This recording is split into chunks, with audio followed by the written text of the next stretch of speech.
Hello friends, welcome back to our YouTube channel Alchemist Chemistry. आज हमारा structure of atom का 7th lecture है, जिसमें हम कवर करेंगे D Broglie hypothesis and Heisenberg uncertainty principle. ठीक है, जो डी ब्रोगली हाइपोथेसिस है ये हमें क्या बताता है? ड्यूल नेचर बताता है किसी भी मैटर का, ड्यूल नेचर ऑफ मैटर।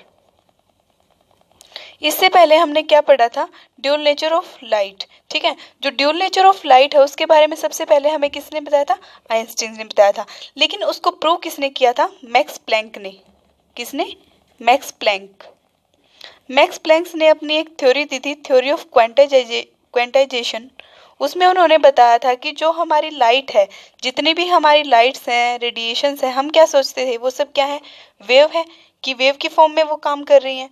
लेकिन इन्होंने हमें बताया कि ये जो वेव्स हैं ये किससे मिलके बनी है? एनर्जी से। जितनी भी रेडिएशंस हैं वो किससे बनती हैं? एनर्जी से। और इन्होंने उनको नाम दे दिया क्वेंटा या फिर फोटोन। क्वेंटा या फोटोन, इसको उन्होंने डिफाइन किया स्मॉल पैकेट्स ऑफ एनर्जी की फॉर्म में। Small packets of energy. ठीक है, तो इससे क्या प्रूव हुआ कि जो हमारी लाइट है वो क्या है? पार्टिकल नेचर शो कर रही है, इसे ये पता चला। ठीक है, अब जब हमें पता चला कि ये पार्टिकल है, पहले से हमें पता था कि वो क्या है? वेव है, तो ये प्रूव कर देती है ड्यूल नेचर। लाइट के ड्यूल नेचर को किसने प्रूव किया? मैक्स प्लैंक की थ्योरी ने, जो क्या थी? क्वांटाइजेशन की थ्योरी। क्लियर है? इससे हमें पता चला कि लाइट जो है वेव की तरह भी काम कर रही है और पार्टिकल की तरह भी काम कर रही है। ठीक है, अब बात आती है कि जो ये स्मॉल पैकेट्स ऑफ एनर्जी है, ये किसकी एनर्जी है? फोटोन की। उन्होंने बोला कि जो एनर्जी है फोटोन की वो किसके इक्वल है? डायरेक्टली प्रोपोर्शनल है फ्रीक्वेंसी के। और इसको प्रोपोर्शनलिटी साइन को हटा के उन्होंने लगा दिया एच, जो क्या है? Planck constant. और एच की वैल्यू हम पढ़ के आए हैं प्रीवियस वीडियोस में, क्या है? 6.626 इंटू 10⁻⁻34 जूल सेकेंड। ठीक है, इससे हमें पता चला लाइट के ड्यूल नेचर का। अब इसी को देख के डी ब्रोगली नाम के साइंटिस्ट आते हैं इन 1924 में। कौन आए? डी ब्रोगली नाम के साइंटिस्ट। और उन्होंने क्या देखा कि जैसे लाइट ड्यूल नेचर शो करती है, वैसे ही जो पार्टिकल्स हैं, माइक्रोस्कोपिक पार्टिकल्स जो मोशन कर रहे हैं, कंटिन्यूसली क्या कर रहे हैं? मोशन, वो भी क्या है? ड्यूल नेचर शो करेंगे। इसको प्रूव करने के लिए उन्होंने कुछ अपनी बातें आगे रखी। हाइपोथेसिस। हाइपोथेसिस क्या होता है कि मतलब एक ये थ्योरी नहीं है, उन्होंने सिर्फ अपनी बातें रखी थी, अपने पॉइंट्स रखे थे, कुछ सुझाव दिए थे। ठीक है, तो डी ब्रोगली हाइपोथेसिस क्या बोलता है कि जितने भी माइक्रोस्कोपिक मटेरियल्स हैं, जिनमें माइक्रोस्कोपिक पार्टिकल्स कौन से होते हैं? इलेक्ट्रॉन, प्रोटॉन्स, एटम्स, मॉलिक्यूल्स, ये सब जो कि मोशन में होते हैं, ये सब भी क्या है? ड्यूल नेचर शो करते हैं। मतलब क्या है? पार्टिकल और वेव दोनों तरह से ये क्या करते हैं? बिहेव करते हैं। इसको उन्होंने आगे रखा और उन्होंने बोला कि all material particles in motion possesses wave character. क्योंकि पार्टिकल्स तो पहले से शो कर रहे हैं, हमें पता था। इन्होंने रखा कि ये भी क्या है? वेव की तरह काम कर रहे हैं। ठीक है, अब इसको प्रूव करने के लिए उन्होंने क्या किया? कुछ एक्सपेरिमेंट्स किए। सबसे पहले इन्होंने इलेक्ट्रॉन को उठाया। किसको उठाया? इलेक्ट्रॉन को। इलेक्ट्रॉन जो होता है उसका क्या होता है? फिक्स मास होता है, फिक्स एनर्जी होती है। ये एक ऐसा पार्टिकल है जिसका fix mass, fix energy, fix velocity होती है। और इस पे क्या होता है? एक चार्ज होता है जो क्या होता है? नेगेटिव। तो ये सब क्या है? फिक्स है। तो इन्होंने क्या किया? इस इलेक्ट्रॉन की स्ट्रीम को एक जिंक सल्फाइड की स्क्रीन पे क्या कर दिया? स्ट्राइक करते। ये हमने ले ली कोई भी जिंक सल्फाइड की स्क्रीन, और इस पे एक स्ट्रीम ऑफ इलेक्ट्रॉन की क्या की? इन्होंने स्ट्राइक करवाई। जहां जहां ये इलेक्ट्रॉन स्ट्राइक कर रहे थे वहां पे क्या हो रहा था? स्किंटिलेशंस बन रहे थे। स्किंटिलेशंस। स्किंटिलेशन क्या होता है? स्किंटिलेशन एक स्पॉट होता है जहाँ पे लाइट प्रोड्यूस होती है, कि जहाँ भी इलेक्ट्रॉन टच हो रहा था वहाँ पे एक ग्लो आ रहा था, एक एनर्जी प्रोड्यूस हो रही थी, और वहाँ पे क्या कर रहा था? लाइट ग्लो कर रही थी। ठीक है, स्मॉल स्पॉट ऑफ लाइट। और जो वो लाइट ग्लो कर रही थी बिल्कुल स्पॉट में कर रही थी, कि एक ही पॉइंट पे, ओनली एट वन पॉइंट। इसका मतलब क्या है? कि वो एक पार्टिकल की तरह काम कर रहा है, क्योंकि वो क्या कर रहा है? एक स्पॉट पे। अगर वो वेव होता तो वो क्या करता? ग्लो करता, और क्या करता? इस तरह से कई सारी जगहों पे क्या करता, ग्लो करता, लेकिन वो एक ही जगह पे ग्लो कर रहा है, इसका मतलब वो क्या है, एक पार्टिकल नेचर है। तो यहाँ से उन्होंने प्रूव कर दिया कि जो ये है एक पार्टिकल है, पार्टिकल की तरह बिहेव कर रहा है। सेकंड बात आती है कि वेव, वेव की तरह उन कैसे प्रूव करें। वेव की तरह प्रूव करने के लिए उनके कुछ स्टूडेंट आते हैं, डेविसन एंड जर्मर, और एक एक्सपेरिमेंट क्या करते हैं, एक एक्सपेरिमेंट करते हैं। डेविसन एंड जर्मर नाम के साइंटिस्ट आते हैं और एक एक्सपेरिमेंट करते हैं जिसका नाम है डेविसन एंड जर्मर एक्सपेरिमेंट। ये हमारी क्लास 11th के सिलेबस में नहीं है, लेकिन सिर्फ पढ़ सकते हैं कि होता क्या है। इसमें क्या है, ये जो एक्सपेरिमेंट होता है, तो जब वो इलेक्ट्रॉन्स थे उनको क्या कर रहा है, वो एक डाइफ्रैक्शन रिंग्स बन रही है, जब उनको डाल रहे हैं उस पे रिंग पे, तो क्या करें, डाइफ्रैक्शन शो कर रहे हैं। और डाइफ्रैक्शन कौन शो करता है, वेव्स। डाइफ्रैक्शन एक ऐसा फिनोमेना है जो कौन से शो करता है, वेव्स, ना कि पार्टिकल्स। तो डाइफ्रैक्शन शो कर रहा है, इसका मतलब क्या है कि ये क्या है, वेव है, क्योंकि इसमें क्या बन रहे थे, डाइफ्रैक्शन रिंग्स बन रहे थे। तो यहाँ से प्रूव हो जाता है कि जो इलेक्ट्रॉन्स होते हैं या दूसरे माइक्रोस्कोपिक पार्टिकल्स होते हैं जो कंटिन्यूसली मूव कर रहे हैं, वो सब क्या है, ड्यूल नेचर शो करते हैं, पार्टिकल भी और वेव भी। ये प्रूव हो गया। अब देखिए इन्होंने क्या कहा कि अगर वो पार्टिकल हैं, कि वो पार्टिकल की तरह बिहेव कर रहे हैं, ड्यूल नेचर है, अगर वो पार्टिकल की तरह बिहेव कर रहे हैं तो उसका कुछ मास है जिसको उन्होंने m से रिप्रेजेंट किया, और उसकी कुछ वेलोसिटी है, ठीक है। और अगर ये कर रहे हैं बिहेव वेव की तरह, तो वेव का कुछ वेवलेंथ होगा जिसको हम लैम्डा से रिप्रेजेंट करते हैं। तो इन्होंने बोला कि इन्होंने एक रिलेशनशिप दी, जो ये वेवलेंथ होती है ये किसके इक्वल होगी, h/mv, और mv को हम क्या बोलते हैं, p से डिनोट करते हैं, ये होता है मोमेंटम। तो इन्होंने हमें रिलेशनशिप दी lambda is equal to h/p, या फिर इसको यूं बोल सकते हैं कि ये जो h है ये क्या है, इन्वर्सली प्रोपोर्शनल है मोमेंटम के। अगर h को हम हटाएं, ये क्या है, प्रोपोर्शनलिटी कांस्टेंट है। अगर इसको हटाएं तो हमें पता चलता है कि जो किसी भी पार्टिकल की वेवलेंथ होती है in motion is inversely proportional to the momentum, ठीक है। कैसे डिफाइन करेंगे, it means that wavelength of particle in motion is inversely proportional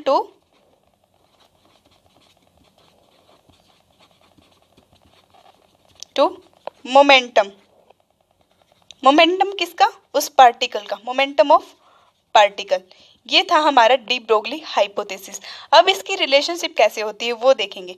तो देखिए डी ब्रोगली ने हमें क्या बताया, जैसे लाइट ड्यूल नेचर दिखाती है उसी तरह से जितने भी माइक्रोस्कोपिक पार्टिकल्स हैं जो मोशन में है वो भी क्या करते हैं, ड्यूल बिहेवियर शो करते हैं, पार्टिकल और वेव। अब आती है इसकी डेरिवेशन जो काफ़ी इंपॉर्टेंट है। देखिए इन्होंने क्या किया है, एक रिलेशनशिप लेके आए, वो उन्होंने क्या किया, जो मास और एनर्जी की रिलेशनशिप थी मैक्स प्लैंक की और आइंस्टीन की, उनको कंबाइन कर दिया। किनकी, मैक्स प्लैंक और आइंस्टीन की। जैसे कि हमने मैक्स प्लैंक की थ्योरी में पढ़ा था, तो जो मैक्स प्लैंक है उनके अकॉर्डिंग एनर्जी ऑफ फोटोन किसके इक्वल थी, according to Max Planck. Max Planck ने हमें दिया था E is equal to h nu, ठीक है। और जो न्यू होता है वो किसके इक्वल होता है, सी और लैम्डा, ठीक है। ये रिलेशनशिप तो बार बार यूज होगी इस चैप्टर में, हम कई बार डिस्कस कर चुके हैं।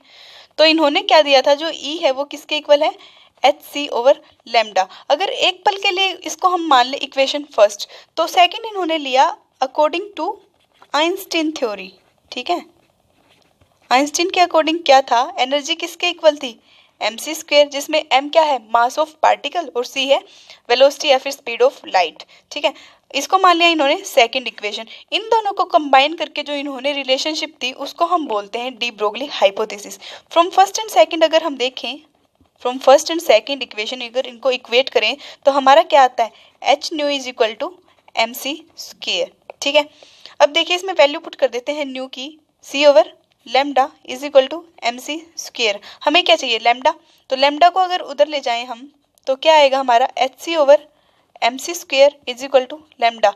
यहाँ पे क्या एक सी से कैंसिल हो जाएगा और वैल्यू आ जाएगी h over mc is equal to lambda, ठीक है। ये आ गई हमारी इक्वेशन। अब c क्या है, वेलोसिटी ऑफ लाइट, लेकिन अगर हम पार्टिकल को लेके चल रहे हैं जिसका मास m है तो उसकी वेलोसिटी भी हम क्या लेंगे, v को हम इंटरचेंज करेंगे c के साथ, और तो लैम्डा की वैल्यू आ जाएगी h/mv, जिसको हम बोल सकते हैं h/p। यही तो हमें क्या करना था, प्रूव करना था। तो क्या आई हमारी, lambda is equal to h/mv। एक तो आती है हमारी ये इक्वेशन, सेकंड आती है lambda is equal to h/p। ठीक है, ये रिलेशनशिप दी थी हमें डी ब्रोगली ने। ठीक है, तो ये हमारा डी ब्रोगली हाइपोथेसिस। अब देखिए इस पे क्वेश्चंस कैसे बनते हैं। क्वेश्चन जो है इस फॉर्मूला पे बनेंगे या फिर काइनेटिक एनर्जी के एक फॉर्मूला पे बनेंगे। देखिए काइनेटिक एनर्जी और वेवलेंथ ऑफ पार्टिकल के बीच में क्या रिलेशनशिप होती है। देखिए relationship between kinetic energy and wavelength of particle, wavelength of particle, ये हमें बताना है। ठीक है, अब देखिए काइनेटिक एनर्जी किसी भी पार्टिकल की क्या होती है। काइनेटिक एनर्जी को हम शो करते हैं हाफ mv² से। ठीक है, अब यहाँ से हम v² की वैल्यू निकाल लें, इसको उधर ले जाके, तो क्या आएगा, काइनेटिक एनर्जी 2 ऊपर जाएगा बाय m, ये आ गई हमारी v² की वैल्यू। इधर से v देखिए, v अगर निकालेंगे तो अंडर रूट में जाएगा पूरा, 2 times kinetic energy by m, ये हमारी वैल्यू होगी v की। अब देखिए लैम्डा क्या था, according to de Broglie lambda is equal to h/mv। अब इसमें कुछ नहीं करना, हमने सीधी वैल्यू पुट कर देनी है v की। तो अगर इसमें वैल्यू पुट करेंगे तो आएगा हमारा h/m, हमारा बाहर रहेगा, v की वैल्यू क्या है, under root 2 times kinetic energy by m। अगर इस m को इस m से कट करेंगे तो ये क्या आ जाएगा, √m, क्योंकि m किसके इक्वल होता है, √m इंटू √m, इसके इक्वल होता है। तो इसके बाद क्या आएगा, h by √m √2 times kinetic energy. इसको हम अंदर लेके जाएं तो कैसे लिख सकते हैं, h by √2 into kinetic energy into m। ठीक है, ये हमारी क्या है, रिलेशनशिप होती है वेवलेंथ एंड काइनेटिक एनर्जी के बीच। इस पे भी कई बार क्वेश्चंस दे देते हैं, वहाँ पे बच्चे फिर फंस जाते हैं, नहीं कर पाते सोल्व। ठीक है, ये हमारी रिलेशनशिप, इस पे न्यूमेरिकल्स बनते हैं। अब देखिए न्यूमेरिकल्स देखते हैं। फर्स्ट क्वेश्चन क्या बोलता है, calculate the wavelength of an electron moving with the velocity of 2.05 into 10⁻⁷ metre per second. हमें क्या करना है, इलेक्ट्रॉन की वेवलेंथ काउंट करनी है। ठीक है, कैलकुलेट करनी है। तो देखिए डी ब्रोगली ने क्या रिलेशनशिप दी थी, lambda is equal to h/mv। अब हमें इलेक्ट्रॉन का मास पता होना चाहिए, कुछ वैल्यूज हमें याद रखनी पड़ेंगी। जैसे h की वैल्यू क्या है, 6.626 इंटू 10⁻⁻34। उसी तरह से जो इलेक्ट्रॉन है उसका मास कितना होता है, 9.11 इंटू 10⁻31 kg, जो कि काफ़ी कम होता है। ठीक है, अब हमारे पास क्या है, v हमें गिवन है, v की वैल्यू कितनी है, 2.05 इंटू 10⁻7 मीटर पर सेकेंड। तो हमें कुछ नहीं करना, सिर्फ वैल्यूज पुट कर देनी है इसके अंदर लैम्डा के, और हमारी क्या आ जाएगी, वेवलेंथ आ जाएगी इलेक्ट्रॉन की। h की वैल्यू क्या है, 6.626 इंटू 10⁻34। जितने ज़्यादा क्वेश्चंस करोगे उतना ही आपके लिए इजी रहेगा, ताकि पेपर में जल्दी से सोल्व कर सको। नहीं तो कैलकुलेशन में काफ़ी टाइम लगता है, कैलकुलेशन करने की आपको प्रैक्टिस करनी पड़ेगी।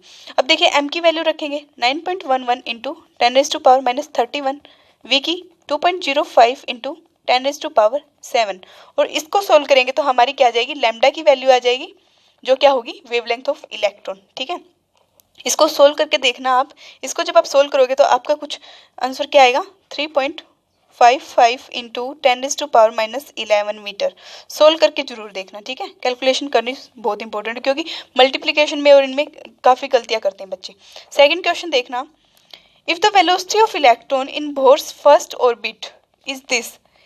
इसने क्या दे दिया, वैसे कंफ्यूज करने के लिए दे दिया बोर्स फर्स्ट ऑर्बिट, बाकी इसका कोई मतलब नहीं है। हमें पता है वेलोसिटी पता चल गई इलेक्ट्रॉन की, अब हमें क्या बताना है, उसकी वेवलेंथ बतानी है। ठीक है, तो वेलोसिटी कितनी है, v क्या है, 2.19 इंटू 10⁻6। उसमें भी यही था, इसमें सिर्फ ये बोर फर्स्ट ऑर्बिट दे के बच्चों को कंफ्यूज करने की कोशिश की है, इसका कोई मतलब नहीं है। v की वैल्यू है, h की वैल्यू हमें पता है 6.26 इंटू 10⁻34। मास ऑफ इलेक्ट्रॉन हमें पता है 9.11 इंटू 10⁻31। अब क्या करना है, लैम्डा की वैल्यू निकालनी, तो सीधी वैल्यू पुट करेंगे, h/mv 6.626 इंटू 10⁻34 ओवर मास क्या है 9.11 इंटू 10⁻31, और वेलोसिटी है 2.19 इंटू 10⁻⁶। बस इसको सोल्व कर देना और हमारी वैल्यू आ जाएगी लैम्डा की, जो क्या है वेवलेंथ ऑफ इलेक्ट्रॉन। ठीक है, तो इसका आंसर क्या आएगा 3.32 इंटू 10⁻⁻10 मीटर। ठीक है, ये होगा। नेक्स्ट है हेजनबर्ग अनसर्टेनिटी प्रिंसिपल। ये क्या बोलता है? हेजनबर्ग अनसर्टेनिटी प्रिंसिपल बोलता है कि जब भी हम कोई माइक्रोस्कोपिक पार्टिकल को देखते हैं, ठीक है, और उसकी पोजीशन और मोमेंटम को निकालने की कोशिश करते हैं, तो एक साथ हम उन दोनों को एक्यूरेटली मेजर नहीं कर सकते। ये हमें बताता है हेजनबर्ग अनसर्टेनिटी प्रिंसिपल। ठीक है, तो देखिए कैसे डिफाइन करते हैं इसको। It is not possible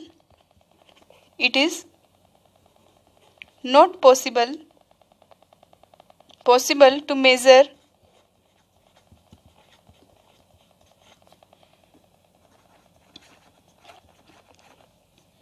simultaneously का मतलब होता है साथ साथ, एक साथ। ठीक है, both the position and momentum या फिर वेलोसिटी भी हम बोल सकते हैं। मोमेंटम की जगह क्या यूज कर सकते हैं? Velocity of A microscopic particle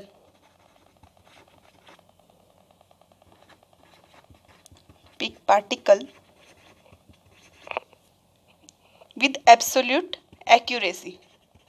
कहने का मतलब क्या है कि जब भी हम किसी माइक्रोस्कोपिक पार्टिकल का क्या करते हैं, मोमेंटम और उसकी पोजीशन मेजर करने की कोशिश करते हैं, तो हम दोनों को एक साथ एक्यूरेटली मेजर नहीं कर सकते। ठीक है, देखिए मान लीजिए इसको प्रूव करने के लिए हम क्या लेते हैं, एक इलेक्ट्रॉन लेते हैं। ठीक है, एक इलेक्ट्रॉन लेते हैं। सबसे पहले हम किसी को भी ऑब्जेक्ट को देखने के लिए हमें क्या चाहिए? लाइट चाहिए, ताकि हम उसको देख सकें। जब उस पर वो लाइट जाती है या फोटोन जाता है, फोटोन क्या होता है? Packet of energy. जब उस पर हम फोटोन डालते हैं और उसके बाद जो रिफ्लेक्ट होती है वेवलेंथ, वही तो क्या दिखाती है? हमें कलर दिखाती है या फिर उस ऑब्जेक्ट को दिखाती है। ठीक है, और उसके लिए हमें क्या चाहिए? एनर्जी चाहिए। तो जैसे ही हम उस इलेक्ट्रॉन पे फोटोन डालेंगे तो इलेक्ट्रॉन का मास तो बिल्कुल निग्लिजिबल होता है, बहुत कम होता है। ठीक है, जब भी उस पर हम फोटोन डालेंगे तो उसमें क्या होगा? जो इलेक्ट्रॉन है वो क्या कर रहा है? काफ़ी स्पीड से क्या कर रहा है? मूव कर रहा है। तो वो उसकी डायरेक्शन एकदम से चेंज हो जाएगी। जैसे वो इस तरह से मूव कर रहा है, जब भी उसको हम फोटोन डालेंगे तो वो उसकी जो डायरेक्शन है वो चेंज हो जाएगी और वो अपने पाथ से भटक जाएगा, दूसरी जगह चला जाएगा। तब हम उसकी मास को तो निकाल सकते हैं। ठीक है, उसके मोमेंटम को तो हम निकाल लेंगे, लेकिन उसकी पोजीशन को तो नहीं बता पाएंगे एक्यूरेटली, क्योंकि उसकी जो पोजीशन है वो तो चेंज हो जाती है। और ये जो लॉ है ये सिर्फ किस पे यूज होता है? माइक्रोस्कोपिक पार्टिकल्स पे। ऐसा नहीं है कि हम किसी भी बंदे को देखना चाहें कि हम ऐसे एग्जाम्पल ले लेते हैं, जैसे राम नाम का कोई लड़का है, अगर उसकी हमें क्या निकालनी है?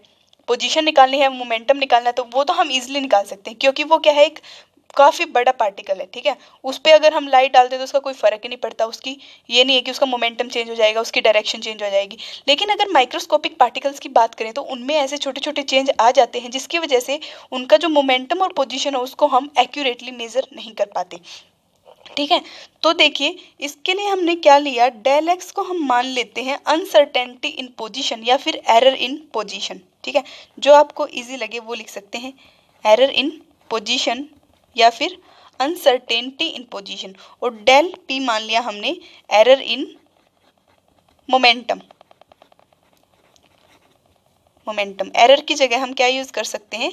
अनसर्टेनिटी। ठीक है, ये टर्म भी हम यूज कर सकते हैं, uncertainty in position and uncertainty in momentum. ये अलग अलग बुक में अलग अलग तरह लिखा होता है, एरर भी हो सकता है और अनसर्टेनिटी, ये बता दिया। अब देखिए हेजनबर्ग ने क्या दिया प्रिंसिपल, और ये बिल्कुल सही है। जब हम इन दोनों का प्रोडक्ट करते हैं, डेल एक्स और डेल पी, जब इन दोनों का प्रोडक्ट करते हैं तो उसकी वैल्यू जो है वो या तो h/4 के इक्वल होगी या फिर उससे ज़्यादा होगी, उससे कम बिल्कुल नहीं होगी। जो भी उसका प्रोडक्ट करेंगे तो जो उनकी वैल्यू आएगी वो या तो h/4 के इक्वल होगी या फिर उनसे ज़्यादा होगी। ये उन्होंने बोला था हेजनबर्ग अनसर्टेनिटी प्रिंसिपल में। तो इसमें देखिए अगर हम मान लें कि जो डेल एक्स है वो काफ़ी कम है, ठीक है, उसके अंदर क्या है? एरर काफ़ी कम है। मान लें कि del x is very small, ठीक है, उसमें कोई एरर नहीं है, और डेल एक्स क्या है? 0 के इक्वल है, कि उसमें कोई एरर ही नहीं है, वो उसकी पोजीशन हम बिल्कुल एक्यूरेट बता सकते हैं। तो अब हमें बताना है कि जो मोमेंटम है उसका जो अनसर्टेनिटी है वो कितना होगा। ठीक है, तो अगर हम बताएं डेल पी, तो डेल एक्स को कहाँ ले जाएंगे, इस तरफ, 4 पाई इंटू डेल एक्स, ठीक है। अब इसमें अगर डेल एक्स की वैल्यू पुट करें 0, तो ये किसके इक्वल आएगा, h बाई 4 पाई इंटू 0, जो क्या होता है, इन्फिनिटी। इसका मतलब क्या है कि जो मोमेंटम है उसकी अनसर्टेनिटी तो इतनी होगी कि हम मेजर ही नहीं कर सकते। तो या तो हम ये बता सकते हैं एक साथ, जब हम पोजीशन या मोमेंटम को बताते हैं तो हम एक ही चीज़ बता सकते हैं, या तो हम बता दें कि पोजीशन उसकी क्या है, एक्यूरेट पोजीशन, या फिर उसका मोमेंटम। दोनों को एक साथ मेजर करना इम्पॉसिबल है, ठीक है, ये इन्होंने बताया था। अब इसी तरह से अगर इसके कॉन्ट्रेरी हम लें कि डेल पी जो है वो स्मॉल है, del p is very small, वो इस वर्षा अगर लें कि डेल पी जो है 0 है, डेल पी का मतलब क्या है, एरर इन मोमेंटम या फिर अनसर्टेनिटी इन मोमेंटम, कि मोमेंटम को हम बिल्कुल एक्यूरेट बता सकते हैं उसके मास और उसके वेलोसिटी के, क्योंकि डेल पी किसके इक्वल होता है, एम डेल वी के, क्योंकि मास क्या होता है, मास तो कांस्टेंट रहता है, वी में ही चेंज होगा, वेलोसिटी में चेंज होगा। तो इसलिए हमने यहाँ पे बोला था कि या तो simultaneously both position and momentum या फिर वेलोसिटी, वेलोसिटी भी हम यूज़ कर सकते हैं या मोमेंटम भी हम यूज़ कर सकते हैं, ठीक है। अगर इसको हम पी को अगर 0 माने, डेल पी को, तो अगर हम अब निकाले del x into del p is greater than h by 4 pi, ये होता है। डेल पी की वैल्यू अगर इसमें 0 पुट करेंगे तो डेल एक्स किसके इक्वल आएगा, इन्फिनिटी के, ठीक है। तो इस तरह से इसमें क्या होता है, अनसर्टेनिटी दिखाई देती है। यही हमारा बताता है हेजनबर्ग अनसर्टेनिटी प्रिंसिपल। क्लियर है। अब इस पे देखिए न्यूमेरिकल्स कैसे बनते हैं। देखिए फर्स्ट क्वेश्चन क्या बोलता है, calculate the uncertainty in position of an electron if uncertainty in velocity is this. हमें क्या बताना है, डेल एक्स हमें निकालना है, जिसको हम बोलेंगे अनसर्टेनिटी इन पोजीशन, और हमें क्या दिया गया है, uncertainty in velocity. Del v कितना है, 5.7 इंटू 10⁵ मीटर पर सेकेंड। अब देखिए हमारा फॉर्मूला क्या होता है, फॉर्मूला होता है del x into del p is greater than equal to h by 4 pi. लेकिन अगर यहाँ पे वेलोसिटी दी है तो हम क्या करेंगे, p को क्या लिख सकते हैं, डेल पी को मास इंटू डेल वी। तो हमें क्या फॉर्मूला यूज करना है, mass into del v greater than equal to h by 4 pi. Clear है। अब हमें निकालना है डेल एक्स निकालना है, तो कैसे निकालेंगे, h बाई 4 पाई, इसको हम नीचे ले आएंगे m इंटू डेल वी, इस तरह से निकालेंगे, ठीक है। अब देखिए हमारे पास डेल वी की वैल्यू है, हमें क्या क्या चाहिए, h की वैल्यू चाहिए और किसकी वैल्यू चाहिए, m की वैल्यू चाहिए, ठीक है। तो h की वैल्यू क्या होती है, 6.626 इंटू 10⁻⁻34, और मास ऑफ इलेक्ट्रॉन अभी अभी हम करके आए हैं लास्ट क्वेश्चन में भी, 9.1 इंटू 10⁻31। ये हमारी वैल्यूज है। अब हमें क्या करना है, सीधा पुट कर देना है, ठीक है। तो इसमें जब हम पुट करेंगे तो डेल एक्स किसके इक्वल आएगा, h की value 6.626 into 10⁻34 divided by 4 into pi की वैल्यू गिवन होगी, ठीक है, पाई की वैल्यू गिवन होगी, या फिर ये यूज करेंगे 3.142, ये वैल्यू यूज करेंगे हम इसमें, इंटू मास कितना है 9.1 इंटू 10⁻31, और मल्टीप्लाई करेंगे डेल वी से जो है 5.7 इंटू 10⁵. इसको जब हम सोल्व करेंगे तो हमारी आ जाएगी अनसर्टेनिटी इन पोजीशन, जो हमारी आएगी 1.012 इंटू 10⁻10 मीटर, ठीक है। ये क्या है हमारा आंसर, अनसर्टेनिटी इन पोजीशन। इस तरह के क्वेश्चंस बनते हैं। क्लियर है। एक और क्वेश्चन हम करेंगे, उससे आपको आइडिया हो जाएगा कि क्वेश्चंस कैसे आते हैं पेपर में। तो देखिए सेकंड क्वेश्चन क्या बोलता है, an electron has a speed of 500 metre per second with uncertainty of 0.02%। ये क्वेश्चन थोड़ा अलग है, ठीक है। What is the uncertainty in locating its position. अब हमें इसमें भी क्या निकालना है, डेल एक्स ही निकालना है, लेकिन क्वेश्चन थोड़ा अलग तरीके से दिया गया है। तो इसमें देखिए इलेक्ट्रॉन की स्पीड हमें दी गई है, स्पीड क्या है मतलब वेलोसिटी 500 मीटर पर सेकेंड हमें गिवन है, ठीक है। अब हमें निकालना है, अब हमारे पास देखिए ध्यान से देखने की बात है कि हमें वेलोसिटी दी गई है ना कि डेल वी। अब हमें डेल वी खुद निकालना पड़ेगा, ठीक है। डेल वी निकालने के लिए इसने क्या दिया है, विद अनसर्टेनिटी ऑफ 0.02%, कि जितनी भी वेलोसिटी हमारी है उसका 0.02% उसमें क्या है, एरर है। तो डेल वी निकालने के लिए क्या करेंगे, 500 का 0.02% निकालेंगे, 0.02%। इसको कैसे निकालते हैं, 500 इंटू 0.02% को हटा के क्या करेंगे डिवाइडेड बाय 100, और इसको यहाँ से हटाएं अगर पॉइंट को, तो यहाँ भी क्या आ जाएगा 100। तो 500 इंटू 2 जा 500 2 जा कितना हो जाएगा 1000 डिवाइडेड बाय 10,000।